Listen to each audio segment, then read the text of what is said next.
নাম বেগুন হলেও এর গুণ কিন্তু অনেক। কেউ খেতে পছন্দ করেন তো কেউ আবার করেন না।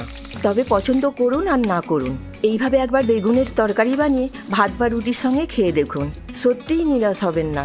নমস্কার ভিউয়ার্স, আমি সুনিতা, আপনারা দেখছেন সুনিতার রান্নাঘর। আমার আজকের রেসিপি স্পেশাল নিরামিষ আলু বেগুনের তরকারি।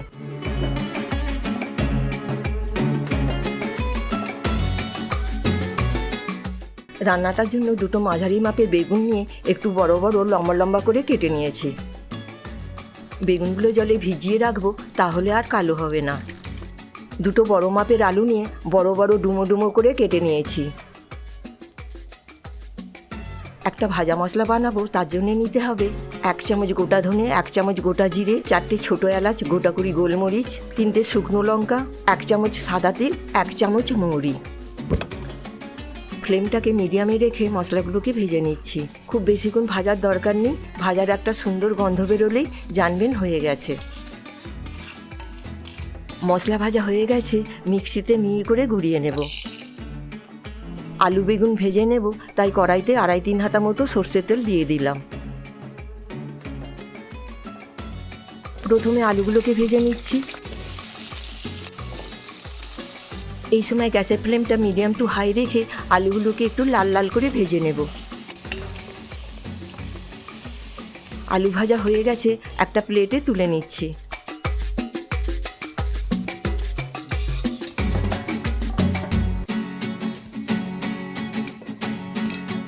এবার এই তেলেতেই বেগুনগুলো ভেজে নেব। ফ্লেমটা মিডিয়াম টু হাই রেখে বেগুনগুলো লাল লাল করে ভেজে নেব।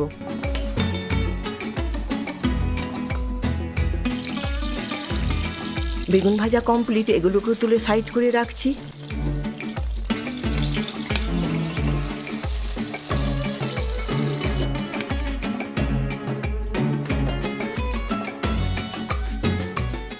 এখন বেঁচে থাকা তেলেতেই ফোড়নের জন্য দেবো অল্প কালো জিরে আর সামান্য হিং দিলাম।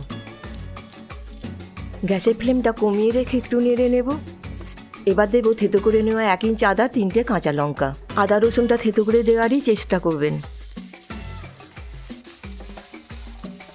অল্প একটু নেড়ে নিয়ে এবার দিয়ে দিচ্ছি একটা টমেটো পেস্ট। এইগুলো একটু মিশিয়ে নিয়ে দিয়ে দিচ্ছি 1/2 চামচ হলুদ। লো ফ্লেমে সব কিছুকে একটু ভালো করে নেড়ে চেড়ে নেব। এরপরেই দিতে হবে 1 গ্লাস বা 300 ml মতো জল।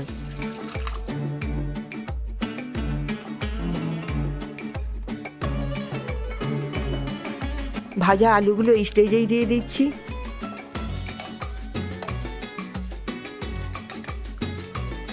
দিয়ে দেব স্বাদ মতো নুন। প্রথমে বানানো ভাজা মশলাটা পুরোটাই দিয়ে দেব। এবার সব কিছুকে একটু ভালো করে মিশিয়ে নিচ্ছি। একটা টুকরো করা টমেটো দিলাম।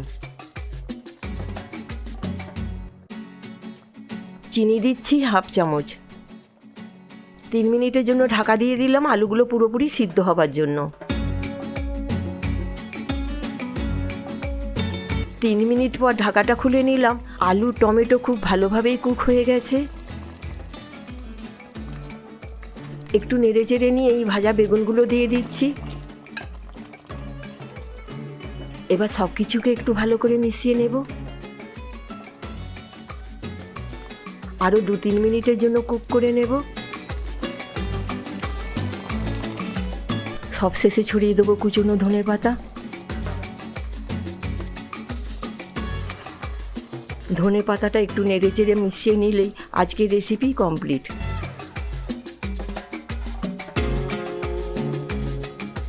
আজকের রেসিপিটা ভালো লাগলে একটা লাইক করে কমেন্ট করে দেবেন।